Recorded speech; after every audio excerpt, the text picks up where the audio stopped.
Hey everybody, welcome back to the channel, or if you're new here, welcome to the channel. I'm Britt, creator of The Style Shaker, your guide to cleaner, greener beauty, skincare, and beyond. I try all these products out for you and share my BS-free, honest reviews, so you have a better idea of what to buy and more importantly, what not to buy. You guessed it with the title of the video. I am back with a review for the Saie Sun Melt bronzer. It's a cream bronzer. I have 5 things I want to tell you that I think are going to help you figure out whether or not this one's for you. Stick around and let's get it. FYI, I purchased this product. You're getting my brutally honest opinion. It might not be brutal, but it's going to be honest no matter what. If you like that kind of thing and you want to keep seeing more of it, please take 2 seconds to hit the like button. I really thank you for that. It helps support the channel. This bronzer is 28 buckaroos. There are 4 shades available. I have this in the shade medium bronze. The jar is made from 50% PCR post-consumer recycled material, which I like, but I don't love because it's plastic and it's black plastic.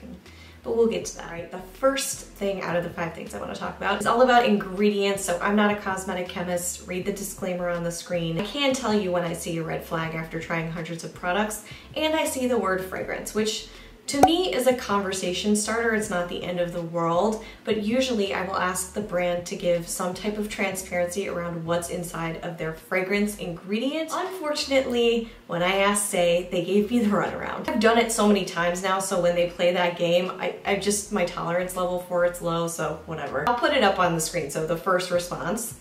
And then you can see the second response after I was like, yeah, thank you so much.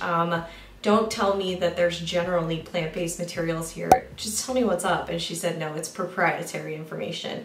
I, of course, understand these things can be proprietary. As you know, if you're a subscriber, if the brand can't be transparent with me, I'm not investing in their product, but I kind of just gave away my final verdict. So, and I was also kind of bummed out because there were ingredients in here that were lovely. I'm a fan of jojoba, castor oil, grapeseed oil. These are all wonderful moisturizing ingredients that my skin happens to love, and the silver lining, there was no coconut derivative or coconut oil in here. I can say that happily, but it's just that fragrance thing. Oof. There's 4 more things you might want to know. Next up, this applied surprisingly well. I used the Sigma 05 F05 brush. I'm going to link to everything below. But I wasn't able to purchase the Saie brush online. It was sold out. It's constantly sold out. So I just used sort of a densely packed smaller brush.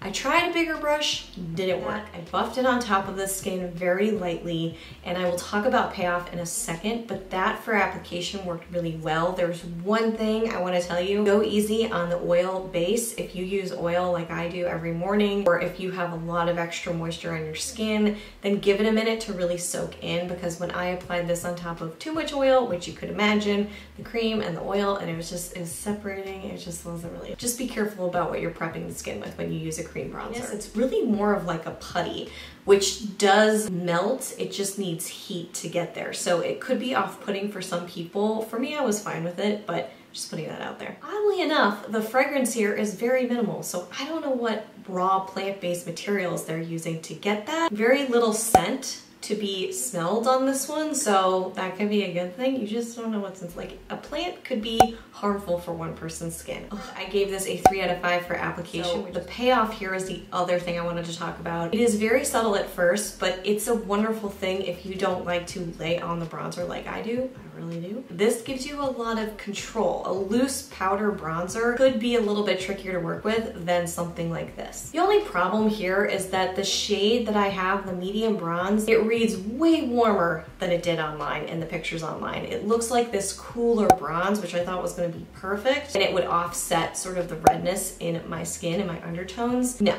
This is nearing Oompa Loompa when I built it up. I could build it up, and I saw a wonderful payoff there, and I will talk about finish in a second. Maybe they need to do some color correcting with the imagery on the website, but this looked definitely warmer than it did online. 3 out of 5 on the scorecard there, which takes us to finish. This is really where it won me over. I mean, not enough for me to be okay with the fragrance, lack of transparency, but the finish was beautiful. It was very natural.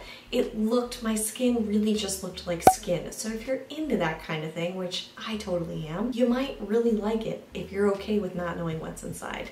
For finish, I gave it a 5 out of 5 on the scorecard, which really really like ratcheted things up. I test these things usually for about a week and the wear tests are around 8 hours. This, I saw no issues with the wear test. Sure, by the end of the day, sometimes when it was sweatier or humid out, I could see a little bit of separation or maybe a little bit of like a teeny tiny bit of gathering just in key areas, the T-zone on the face, but it was so minimal. Wear test did a great job. I received a 4 out of 5. Which brings me to the final score here. It's a 15 out of 20 on the scorecard. I don't score ingredients because it's a hard thing to score. It's a very personal element of a product, but that's why I always have my final verdict.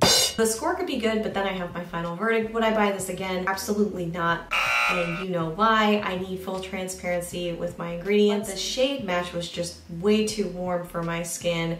I wish it looked like how it did online and they told me what was inside, because I would be more apt to give it a positive review. Also, the container, it reminded me so much of the Jones Road Beauty situation with that Miracle Balm. Yeah, reminded me of that a little bit, not in a good way. It seems like a lot of product for me.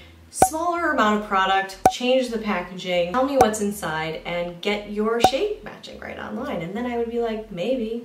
Just a few things, just a few things, guys. That's what I thought about this product. What do you think about this bronzer? Are you into it? Are you passing on it? What do you think? Let me know in the comments below. I will also include links to the Britt's Picks page on my website that you can check out on the hundreds of products that I tried. Those are my current favorites. It will be getting a makeover soon, so check it out because it's gonna go away soon for a little bit. There are plenty of bronzer reviews over here on the channel. If you're still on the hunt for a bronzer, I totally get it. Check those out before you buy. Thank you so much for watching. I hope you found this helpful. If you did and you haven't already, take a second and hit that like button. Subscribe to the channel, and I'm gonna go put this away. I will be right back here real soon. Until then, bye. I am wearing the Air Perez Color Pot on my lips along with the Red Apple Girls Red Apple Red lipstick. Red.